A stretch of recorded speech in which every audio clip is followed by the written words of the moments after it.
Wherever you may hail, I'm your host John Bruni. Welcome to The Focus, where we bring you the most thought-provoking and informative current affairs analysis from around the world. Each episode we invite top experts and analysts to share their insights on the most pressing issues of our time. Join us as we explore the complex and ever-changing landscape of the world, where we provide valuable perspectives on the events that shape our global community. Well, audience, the last 3 weeks has been pretty awesome. As you may recall, I was invited to participate in a high-level international panel on the Middle East in Warsaw, Poland, courtesy of the Polish Institute of International Affairs for their Strategic Arc conference series. And as a consequence of my participation, I was invited to speak on Polish TV on the recent Shangri-La Security Dialogue in Singapore. So, wow. But now that I'm resettled back home, jet-lag-free, I thought I'd kick off The Focus with the return of a great friend of our podcast, New York Times bestseller and Frank B. Baird Jr. Professor of Science at Harvard University, Avi Loeb. It's been roughly a year since we spoke to Avi. When we spoke to him last, you may recall that he just returned to Boston from his Silver Star expedition and his successful gathering of spherules from an interstellar object off the coast of Papua New Guinea in the waters off Manus Island. A lot has happened in the area of UAP investigations over the past 11 months. Disclosure may still be a faraway country, but the dogged determination of people like Avi to uncover the truth, whatever that may be, is an exciting human endeavor. But before we start, a shameless plug for ourselves. Please subscribe to our channel. We need the algorithm to help find us, and by hitting the subscribe and like buttons, this is your contribution to the growth of what hopefully will become a South Australian global sensation. Avi, welcome back to The Focus. Thanks for having me. It's a great pleasure, as always. Thank you. Avi, you've recently been to Europe, firstly to the Munich Security Conference in Germany and then to Turon, Poland. Can you tell our audience what brought you to these places? Well, the organizers of the Munich Security Conference decided to invite a scientist. And so they asked if I'm willing to discuss space. And I, of course, agreed that it's a very prestigious event that brings together the top politicians from around the world, the heads of state. And when I got there, we went to the rooftop of the building. It's a hotel where we had some drinks, but I noticed around me there were snipers with black head covers, and they were not there to protect me. They were there to protect Kamala Harris, Volodymyr Zelensky, and other dignitaries that were there. And I then realized that speaking about the extraterrestrials is not as risky as being a politician. Interesting. Did any of them come up to you and say, "Oh, Avi, I've got some information for you that you may want to hear"? No, that didn't happen, but a lot of people are interested in the research I'm doing, and they approached me and talked with me. And it was a 45-minute session that of Q&A that is available on video. And from there, I was invited by the Polish government to visit Torun, Poland, the birthplace of Nicolaus Copernicus. They celebrated 550 years for his birth and invited me to give a keynote lecture. And as we all know, Copernicus realized that the sun is probably at the center of the solar system rather than the Earth. And I decided to title my presentation The Next Copernican Revolution, where we will not only know that we're currently not at the center, the physical center of the universe, we are also not at the intellectual center of the universe. That was the focus of my talk, that we are not alone. There might be an intelligence out there that may be even superhuman. And how to find it, scientifically speaking. So that's what I talked about. But in the process of visiting the place, well, first of all, I was given by the governor of the region, I was given a copy of the book of Copernicus, De Revolutionibus, that summarized his findings. And I was told that he was actually a priest that didn't want to rock the boat. He wanted to help the church, and the church had a problem. They could not figure out when Easter takes place to better than a few days, because they use the model in which the Earth is at the center. And so what Copernicus did is look at the data, and he realized that if you put the sun at the center, you end up with a much better prediction for the timing of Easter. And the church said, thank you very much. This is very helpful. We'll use this model. But we all know that this is just theory, that in reality, the Earth is at the center. And they banned his book. It was a forbidden book until the 19th century. But I salute the integrity of Copernicus. He obviously didn't want to rock the boat, even though sometimes when the boat is heading in the wrong direction, you must rock it. There is no other choice. And he saw the publication of his book only on his deathbed. But nevertheless, if he were to behave like most scientists today, that basically want to please their peers and just say whatever everyone else is saying. If he wanted to act this way, he would have said, well, there are uncertainties in the data. We all know that the Earth is at the center. Let's not, try to deviate from the beaten path. And, you would find many scientists today that would subscribe to that approach, because the church is saying one thing and we all know that the church is right, and let's continue to maintain the current view and just raise enough dust so that we claim that we can't see anything. But Copernicus founded modern science in the sense that he respected the data more than the prejudice. And that's a very important lesson. Now, the difference between him and Galileo was that Galileo did rock the boat. And the evidence is that he was put in house arrest. And he basically argued the same, but using different evidence, the moons of Jupiter. But at any event, the scientific approach is supposed to be founded on curiosity without having opinions to start with. But I mean, obviously you can have opinions that motivate you, but eventually you surrender to whatever the data shows. And, that's a very difficult thing to do even nowadays. And I was very pleased to have those two visits back to back. And of course, they had a very different nature. Avi, I just had a look at your office, and for those of you in the audience who can see, is the Revolutionibus in just over your it's shoulder, just behind me, just behind you. Yes, yes, because I actually did my research and I had a look at the leather-bound copy, which I have to say congratulations on it. I mean, it's such an honor, but it's a very handsome volume. Let me tell you. Yes, exactly. It's behind me, and books are a treasure because they contain a record of important insights from people that are not around anymore. And that is an important lesson that can be extended to interstellar space, that we can recover objects that record knowledge that we don't possess. And even if the sender is dead, we would feel that we are not alone.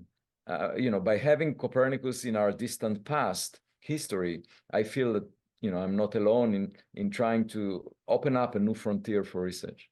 Avi, a lot of things have happened in the field of UAP research since we last spoke. Firstly, what conclusions have been discovered from the spherules you dredged up from the Pacific? I mean, have we any definitive evidence that A, they are of interstellar origin, and B, that they are of artificial origin? Right. So it took us 9 months to analyze those spherules. Altogether, we had about 850 of them, and we used 3 laboratories. Shortly after we came back, we used the laboratory of material science at the UC Berkeley. And then I brought most of the materials to my colleague at Harvard, Stein Jacobson, who is a world-renowned geochemist.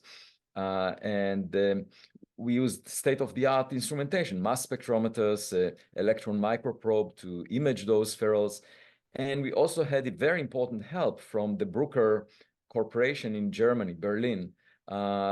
in a laboratory led by Roald Tagel, where he had an X-ray fluorescence analyzer that basically could examine the spherules without doing anything to them, just by X-raying them. And that helped us identify at least the materials on the surface of the spherules. And from there, we went to the mass spectrometer in Stein-Jacobson's lab at Harvard. So altogether, it took us 9 months to go through the analysis. And I should say that, you know, it's a lot of work, but during the same time that, well, actually, when I brought the materials from the expedition, there was a paper published in the Astrophysical Journal arguing that the sensors aboard US government satellites that provided the information about the location and the existence of this interstellar meteor, that they were wrong, that in fact, they overestimated the speed by a factor of 2. This is, otherwise you cannot feed the data with a stony meteorite that came from the solar system. So those people used this model for stony meteorites from the solar system and said that therefore the data must be wrong. And, you know, that's a very arrogant statement to make on 2 counts. First of all, the US Space Command looked back at the data and issued an official letter to NASA that indicates that it's interstellar in origin based on the high velocity of the object that cannot be bound by gravity to the sun. Okay, so they went back to the data, looked at it, and issued a letter. And then these astrophysicists basically saying, you know, we don't believe you. We don't trust you. You are wrong. That's arrogant. Because, you know, the US Space Command is funded at $30 billion, more than the budget of NASA, to alert the US president of any ballistic missiles that may be fired by, you know, North Korea, China, Russia. So they're a serious organization, and they collected data from satellites, and they analyzed it, and they, you know, reported about it twice. And, you know, the second point of arrogance is that, you know, those people put the paper, they published the paper when I was heading back with the materials from the site.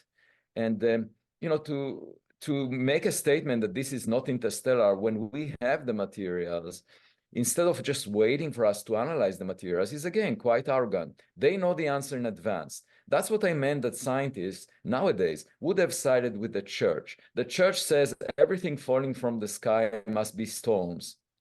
And so we say that everything falling from the sky is solar system storms. And I should say that before 1803, you know, scientists ridiculed the possibility that stones fall from the sky. They said it's impossible, they're only on the ground. And then there was a meteor shower in Liège, France, that convinced scientists. Indeed, there were so many eyewitnesses that said, we saw it, and they recovered materials, and that convinced the scientific community that stones can fall from the sky. And now, you know, they just want, they insist that only stones fall from the sky, nothing else. And again, it's a lack of open-mindedness. And we're talking about, you know, down-to-earth things, stones, rocks, objects. You know, it's not about the extra dimensions in string theory, which, by the way, is not criticized much. So when people, when you find the mainstream theoretical physicists talking about speculative notions that, you know, we don't have a chance in our lifetime to test, that's completely legitimate and fair. But when we deal with objects falling from the sky, it must be solar system. Anyway, so we came back with the materials, analyzed, and then the same group of people criticized and said that we must have found coal ash, which is very common on Earth. So we checked 55 elements from the periodic table and demonstrated it's not coal ash. And I should say that even the editor of the journal where I submitted this report that it's not coal ash, he accepted for publication the statement that it is coal ash, but had difficulties accepting the evidence that it's not coal ash. And I found that really surprising, because it shows prejudice even on the, you know, at the level of an editor. But how can they actually, sorry, how can they actually do that when the evidence is clearly pointing in another direction? I mean, well, so here is what the editor, that. I can tell you what the editor wrote to me. He said, oh, I completely forgot that I accepted the other paper. Anyway, so, but he had difficulties publishing the evidence that it's actually not coal ash. And so then a few months later, the same group of people decided to write a paper with a few other people that actually the meteor was a truck. I remember And that. Yep. and that appeared in newspapers because they said, well, we don't believe the US government data. And we look at the seismometer data from Papua New Guinea and infrasound data from other places. And it's not good data. In fact, the Papua New Guinea seismometer actually may have been a truck. And those other data sets give a very large error box for the position of this meteor. So they may have gone to the wrong place. And in fact, it could have been a truck. And I replied to that. And I wrote to the editor of the New York Times. I said, how can you report about it when you're not checking the facts? How can I believe what you publish in the context of politics if in the context of science you don't attend to the facts? And the facts are that we relied on the flash of light from the explosion of this object that released a few percent of the Hiroshima atomic bomb energy. A truck does not produce a few percent of the Hiroshima atomic bomb energy. Yeah, and I that would was say. the light detected by the US government satellites. Now, the mere fact that these people refer to a meteor must rely on the report by the government. So they accept the existence of the report, but nevertheless, they say the velocity measurement was wrong, the location was wrong. So why do you accept one thing and not accept the other things? Just because you want to step on any flower that rises above the grass level because you are not involved in the detection? Anyway, I was just about to say, I sense that there's a lot of professional envy out there because, when you have created your career and you dig yourself into a particular dogmatic mindset, you will not pull yourself out under any circumstance. Yeah. So the good news is I'm not in house arrest. I just jogged at sunrise this morning. And moreover, there is a huge fan base. Just yesterday, I had a meeting with Nicholas Berggruen, who is a multi-billionaire that is interested in philosophy. And he came out of the blue and he said he saw the work that I'm doing, just wanted to speak with me, to have lunch with me. And just 2 days earlier, I was invited to give a lecture to a high-tech group of entrepreneurs and startup initiators and in Berlin, Germany. And a lot of people came to me afterwards. There was a reporter that interviewed me. And then on the way to go to speak with a reporter, there were two people that stopped me and wanted me to sign a copy of my book and said that they really, follow my work all the time.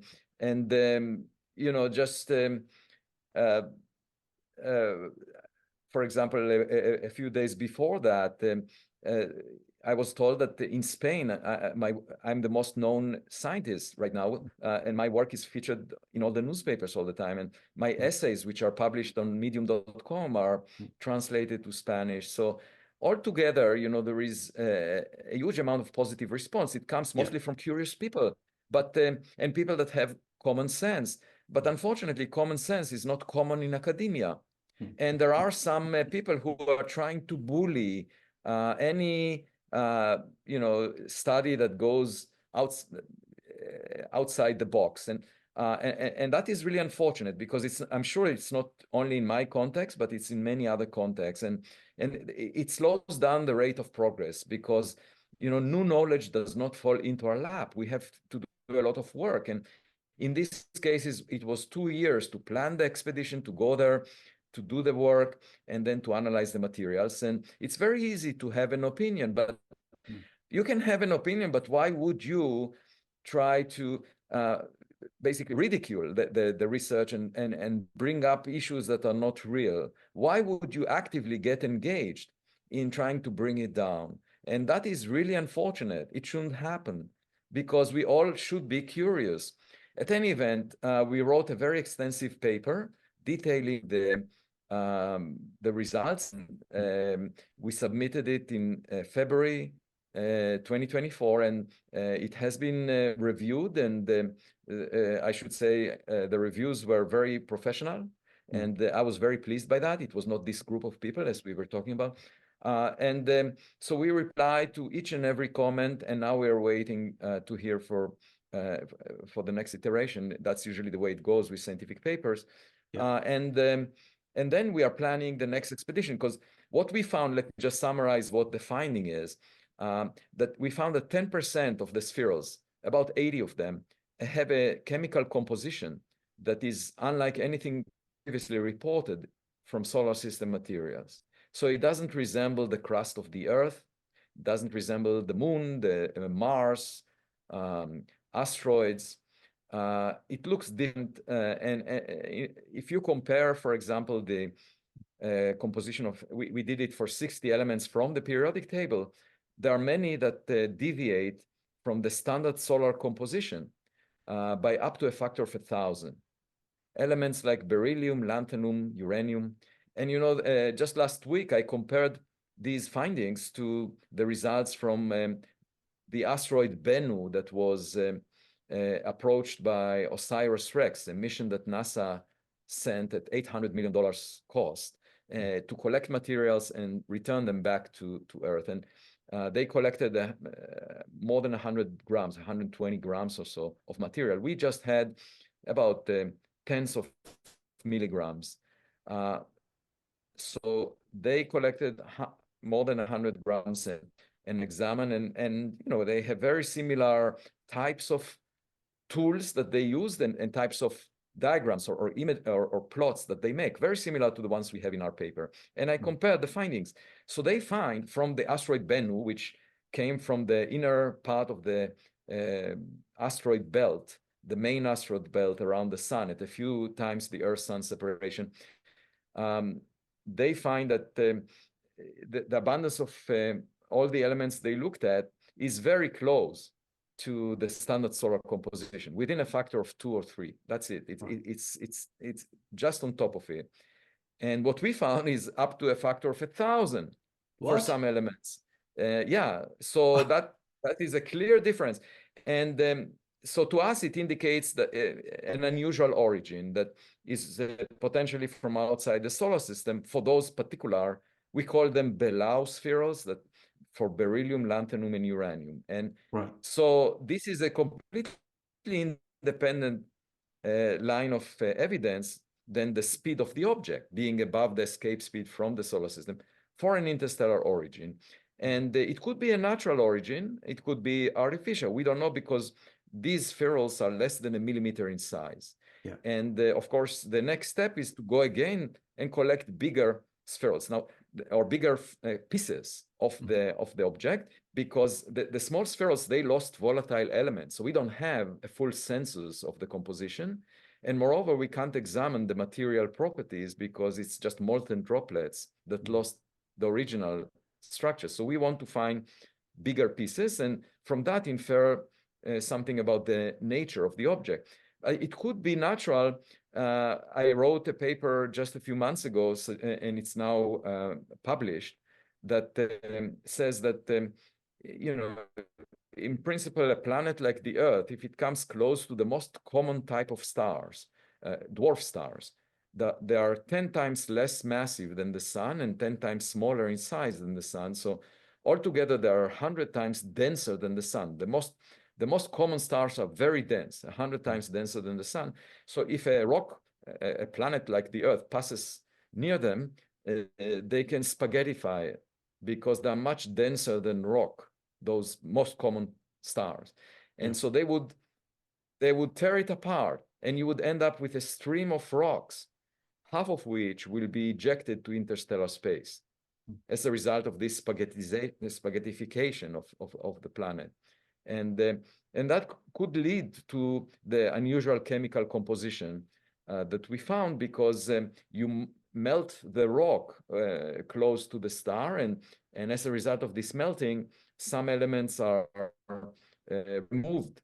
They are sinking, and other elements are left on the crust of the planet. And so that's a natural potential origin, but we don't know, because we didn't get the big enough pieces to figure out the nature of the object.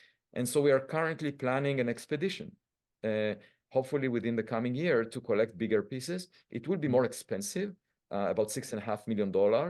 We're currently looking for a funder. So if anyone is listening that might be interested in being on the ship or being the first to know what we find, please contact me. It will be very exciting. Well, let's put it this way. If I win Cross Lotto, Avi, I'll give you a call because I want to be on that ship.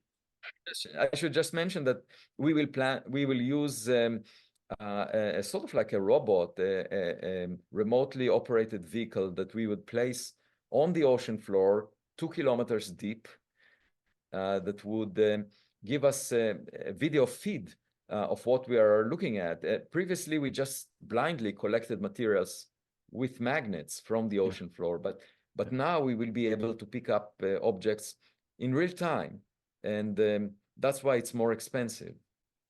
I'm just wondering, if we play that whole reverse alternative reality kind of game at the moment, say, for instance, Elon Musk's Roadster that he launched back in, when was that? A few years ago.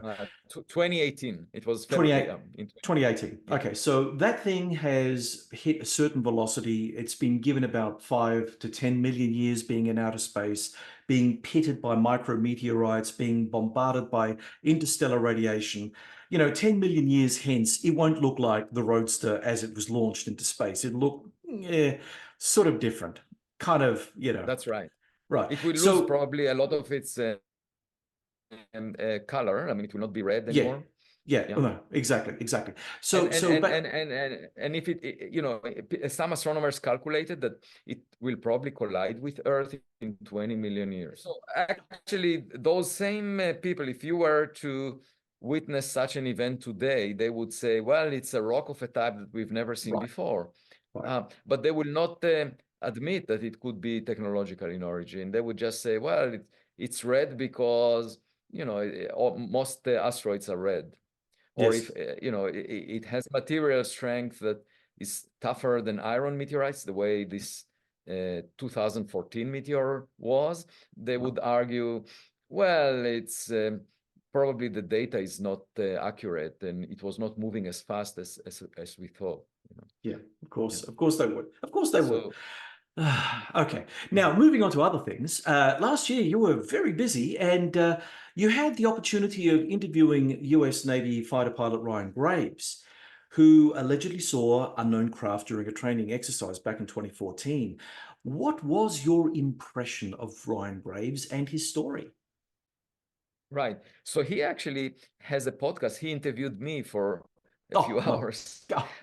Sorry. I did have a conversation with him, and my impression is that he's very sincere. He's professional. He's not a scientist. Okay, so he saw what he talks about was probably there. The question is, was it related to espionage by some adversarial country or some toys that the US government is developing that didn't want him to know about? But there were probably objects in the sky that were not known to him and that behaved in ways that are not easy to interpret. It could have been drones, it could have been balloons, it could have been extraterrestrial in origin. And so we don't really know because there is no record of that data. You see, that's the problem with, there are two aspects to it. One, that it's from the past, so we cannot easily revisit it. And second is that it's based on eyewitness testimony. When FIFA, the soccer organization, tries to decide if there was a goal in a controversial case, like in the Women's World Cup, we all know that they use cameras to figure out the answer and are not using the players or the audience. And that's the approach of science. You want to use instruments that provide you data without having an opinion. And unfortunately, we don't have access to that in the case of Ryan Graves. There are other cases where there was some video data, but it's not conclusive. And it's quite possible that the US government has much better data, and they might have materials that they collected over decades, because their job is to monitor the sky, to monitor the ground in the US. And as a result, they would come across things that might look unusual. And they might even have a unit that is trying to interpret what they're finding to figure out if it was sent by a specific adversarial nation. So I'm sure they recovered things over the years, but these things are classified. They may have been delegated, given to corporations to examine outside government. Unfortunately, they don't reveal that information, and I have no idea what they have. And we could wait for them to disclose it, or we can try to collect it ourselves, because the sky is not classified, the oceans are not classified, and scientists can do the job. And that's what I'm trying to do with the Galileo project. This Thursday, just in a few days, there is an event on Capitol Hill that is titled "We Will Find Aliens," and then in parentheses, within the next decade. And it features a presentation that I will give, and will bring important people from the DC, Washington, D.C. area.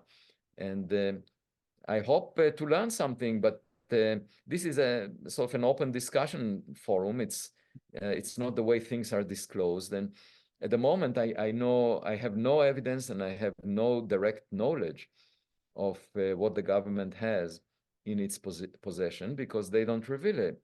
And I'm not privy to that kind of information. There was an attempt by the Senate Majority Leader Chuck Schumer to add an amendment to the defense bill of last year, in which a new board would be established that would advise the U.S. presidents about which information to disclose to the public about UAPs. So the idea was to have a board, an organization that is outside government, looking into all the available information within all branches of government, and deciding what to disclose. But that amendment was gutted and was not approved. And so that's unfortunate. But I say, well, the US government has a day job, which is national security. They are not the ones to inform us what lies outside the solar system. This is my day job as an astronomer. And so that's what I'm trying to do. So have you shifted slightly in terms of, how you perceive someone like David Grush, for instance, since last we spoke? Yeah, so I actually spoke with him. In his case, it was not a podcast, it was just a Zoom call that we had for more than an hour, in which I tried to learn what he is talking about. And the thing is that, I'm a scientist, so I base my views on evidence. I cannot just believe something because that's the realm of religion or maybe politics, where you can have an opinion that is not substantiated by evidence. That's legitimate in those areas, but not in science. In science, I have to see something, I have to know about, at the very least, I want to know specific details of what he's talking about. And I asked him, and he said that he's not allowed to reveal those things because they would have legal implications. So he didn't give me any, detail that is not publicly available to everyone else. And moreover, the details that are available are not convincing, in my opinion. So we are left in the dark. Now, he was saying that there is a unit for retrieval and reverse engineering of crafts that were found by the US government that are from outside of this Earth, extraterrestrial. And I just haven't seen any evidence that supports that. And so I don't know what to make of it. What is your opinion of the work of the All-Domain Anomaly Resolution Office, or ARO? Yeah. And how is this different from previous official US attempts to come to grips with UFOs, UAPs, like projects Sign, Grudge, and Blue Book? Right. So the All-Domain Anomaly Resolution Office was established in response to the first report from the Director of National Intelligence about UAPs. And by the way, now there is an initiative in Japan to look into UAPs as well, because it's a hotspot. And So the All-Domain Anomaly Resolution Office started looking at past events. There were hundreds of them that they looked at. Maybe by now it's approaching 1,000.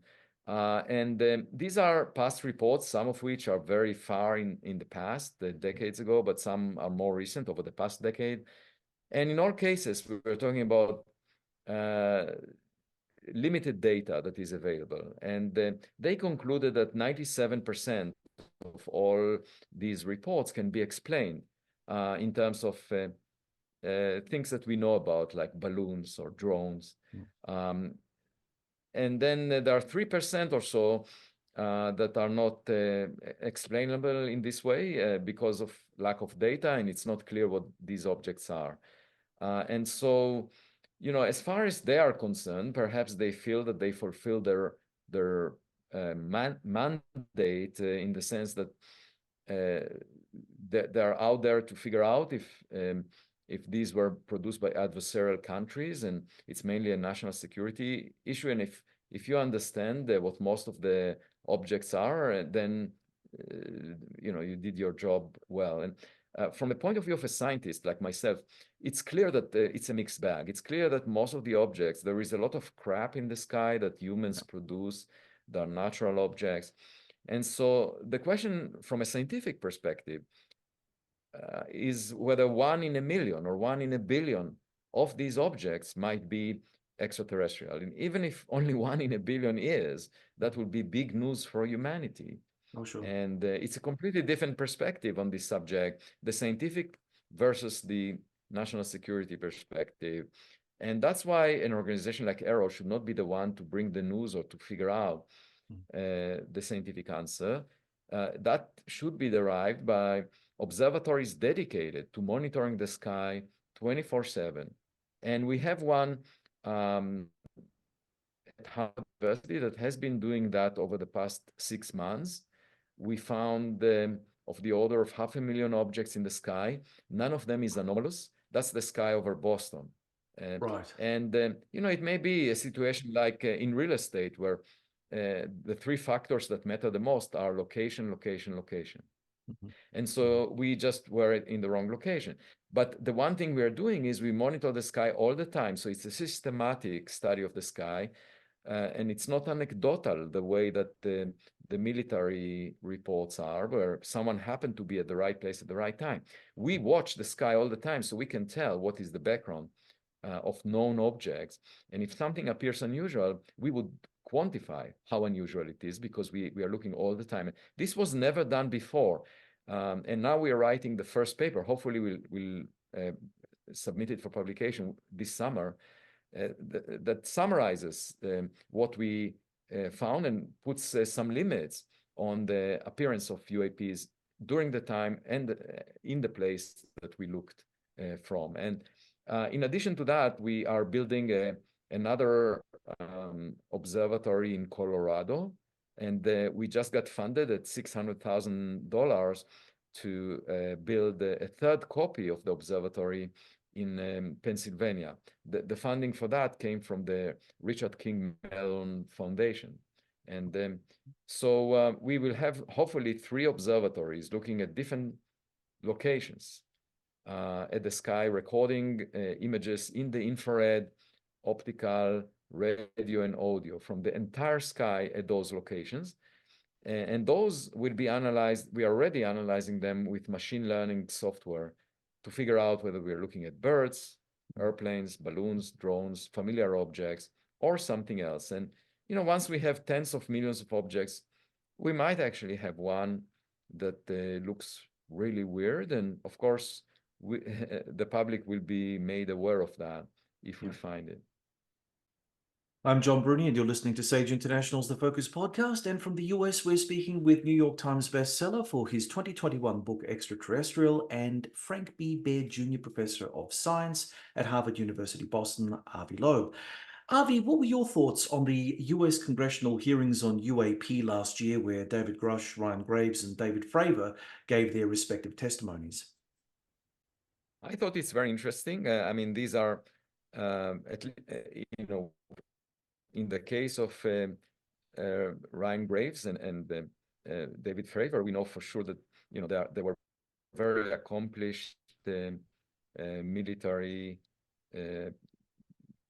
people that noticed unusual things, and I trust what they say. They seem reliable. They have the integrity of telling the truth, and we just don't know what these objects were. And that was the basis for the three reports that were submitted by the Director of National Intelligence, Avril Haines. And you know, there are two possible interpretations of those reports. Either the government admits that they're not doing their job. You know, the intelligence agencies are supposed to know what's in the sky. And if they confess that they cannot understand some UAPs, you know, that's a startling confession, because, you know, it implies that they're not doing their job, if that is a matter of national security. And the other possibility, if it's not a matter of national security, if these objects are from outside Earth, then it's even more startling, because from a scientific perspective, it's the first evidence that we're not alone. Therefore, you know, I find those reports quite remarkable. And I asked Avril Haines, when I was with her in the green room at the Washington National Cathedral, I asked her, you have a you have a bachelor's degree in physics from the University of Chicago, and so we speak the same language. What do you make of these objects in your reports? And she said, I don't know. And I believed that. I believed her. Yep. So I think it's really interesting that there are these reports. Now, with respect to Grush, that was the most unusual testimony, because he was talking about specific programs that may have crash materials. And you know, I would love the government to disclose the knowledge of what they have, and or at least the materials, and we can look into them scientifically. Because I don't think that anything that came from outside the solar system is a matter of national security. It shouldn't be something held from the public's eye. It should be a subject of scientific study that is shared by all humans. You know, this is something that all of us should be aware of, because knowledge, scientific knowledge, should not be forbidden, as was in the days of Copernicus and Galileo. You know, now we know that we benefited greatly from knowing that the Earth is not at the center, because we can visit Mars. If we thought that Mars moves around the Earth, we would never get to our destination. And so it's really important to know the reality that we live in, our cosmic neighborhood. If we do have a neighbor, and if we are being visited, we should know about it. As much as that would be a psychological shock that we might not be the smartest, you know, in the neighborhood, we need to know that, and we need to know that we have neighbors, because that would change the way we plan ahead. Maybe it will give us new aspirations for space. So I just think it's inappropriate for the U.S. government to keep anything under wraps if it's clear that it was not human-made. And obviously, if they have it, it will save me decades of my own research. Why should I waste the rest of my life when they already have the evidence? So I really hope that they will release it, or at least part of it, at least the part that is very old, that has nothing to do with present-day technologies that adversarial countries have. So, and if they don't have it, you know, then fine. We just need to move on. But we need to know what's in possession of government. And of course, this board that the Schumer Amendment meant to establish would go to the bottom of it. But now it doesn't exist. So maybe there will be a new initiative in the coming fiscal year. We shall see. Maybe I will be able to advocate for that in the event that I'm going to in Washington, D.C. just in a few days. We shall see. While in Munich, you were asked by your interviewer about Hollywood versions of aliens. And I know that you're not a sci-fi guy, but in our fictional imaginings, we seem to be forming a sort of mirroring effect where we superimpose human characteristics onto non-human entities. I mean, is this simply a lack of imagination in astrobiology, or is it designed to comfort us from the idea that aliens are so vastly different from us and so superior to us that they don't harbor any of our foibles, like violence, for instance. I mean, in effect, we like the idea that an alien is like us, on level pegging, so we can outmaneuver it and perhaps even defeat it in battle, right? Yeah, so first I should break the news that we already have aliens in our society. These are the AI systems that we are using. I mean, they are our technological kids. But just like with my daughters, even though I was responsible for their existence, they can outsmart me. And those technological children, the technological products, AI systems that we produce, the large language models in the form of ChatGPT, in the very near future would outsmart us. They would perform some tasks much better than humans. But of course, other tasks they might not perform as well as humans. And some complain that they hallucinate. Well, I work with summer interns that hallucinate very often. And so I don't see that as a big deficiency. But the thing to remember is that they are made of silicon, these AI systems, and we are made of flesh and blood. And therefore, they would never be like us. Now, we can train them on the internet, content that was produced by humans, but they're not operating the way our brain operates. And when people ask me about consciousness and free will, I often say that these are emergent phenomena of complex systems, the human brains.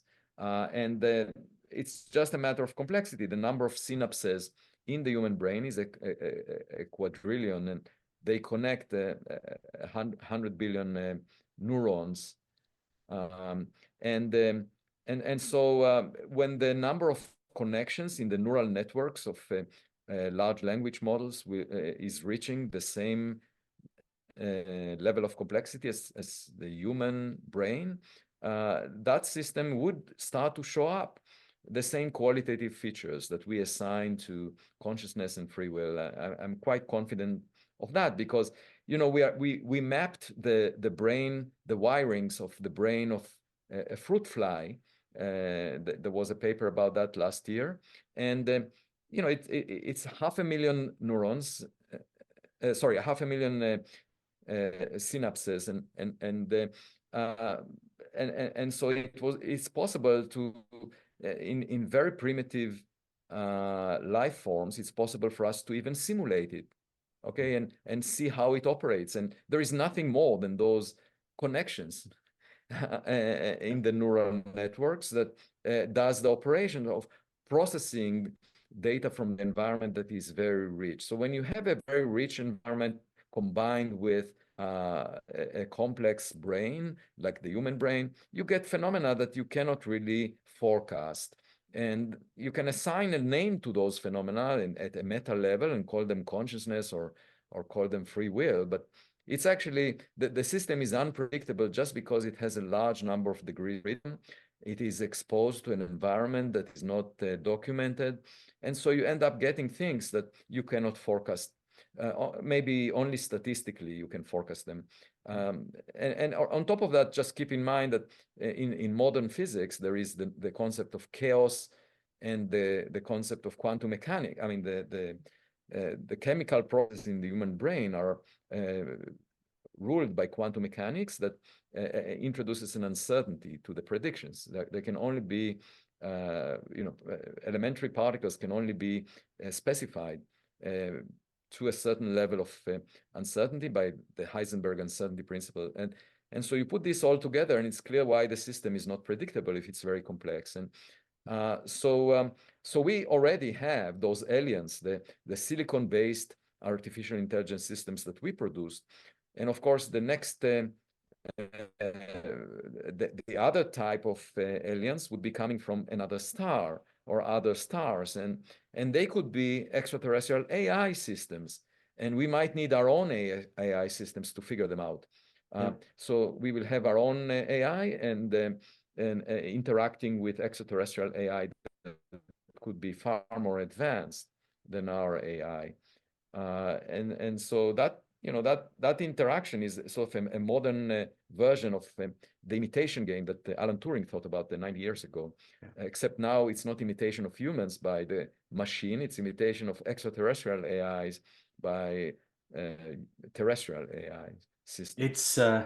It's a mind-blowing concept.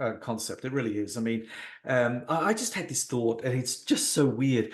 I mean, imagine, if you will, that there's a group of aliens, sort of like us, maybe a little bit more intelligent than us, maybe by 1,000 years or 1,000,000 years, who are quantum entangled with us.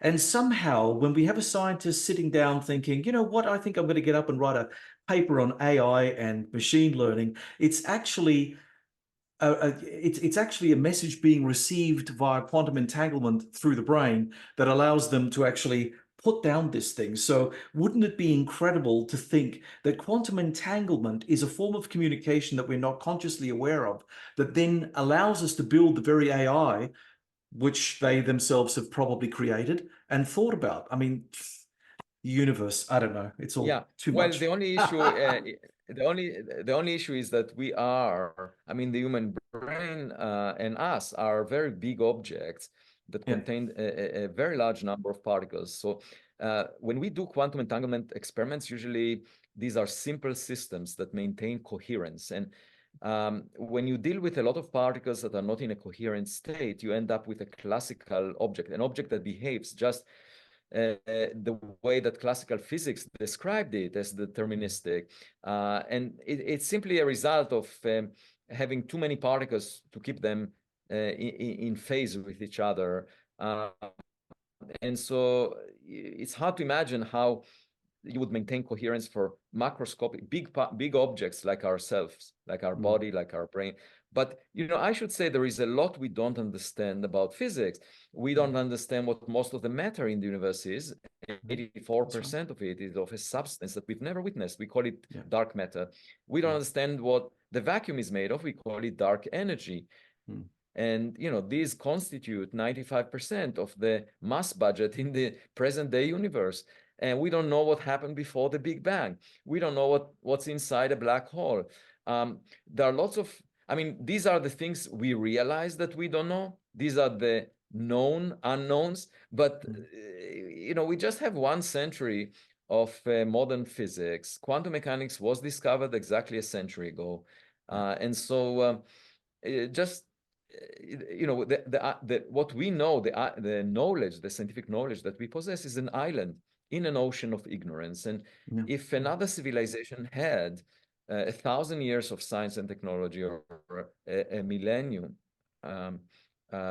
or maybe a million years or 1 billion years, just imagine how much more advanced they are compared to us. And I don't think it's a threat. That's why I don't like science fiction, and I really prefer to approach it scientifically. Yeah. I do think that the job description of God, which basically says it's an entity that has superhuman intelligence that can create a universe and can also create life. If you just read the first chapter of the Old Testament, the Bible, that's the job. You can think of it as a job definition of God, okay? Mm. And I would say that is potentially feasible to do. These tasks can be done by sufficiently advanced science. If you have an understanding of quantum gravity, you can perhaps produce a baby universe in the laboratory, okay? And if you know um, the chemistry of life, you can produce life in the laboratory. So a sufficiently advanced scientific culture is a good approximation to God. And we would be filled with religious awe if we were to encounter them, just the way Moses, when he encountered the burning bush that was never consumed, was very impressed. And today we can buy online gadgets that would have impressed Moses as much. Yeah. And they don't cost a lot of money. It's just a sign of our technology that is more advanced than he was witnessing. And so, it's even possible that our own universe was produced in the laboratory of an advanced scientist. Uh, Following on from that, Avi, just quickly, the idea of super intelligent alien life and its science, combined with our notions of creation mythology through religion, do you think that there would be a time upon knowing 100% that there is super intelligent life out there, that somehow science and religion will actually come together in a unification of sorts? Yeah, that's what I think. I think that in the future, if we encounter a superhuman intelligence from outer space, it we would be filled with religious awe at the abilities of that entity, and moreover, we could see tangible evidence for it. In the form of things that look miraculous to us that we cannot imagine based on our knowledge of science. And that's not very different than what you find in religious texts. And the other connection is that in traditional religions, there is this concept of the Messiah that brings peace and prosperity to earth. And in my book, the Messiah, such a message would come from another star.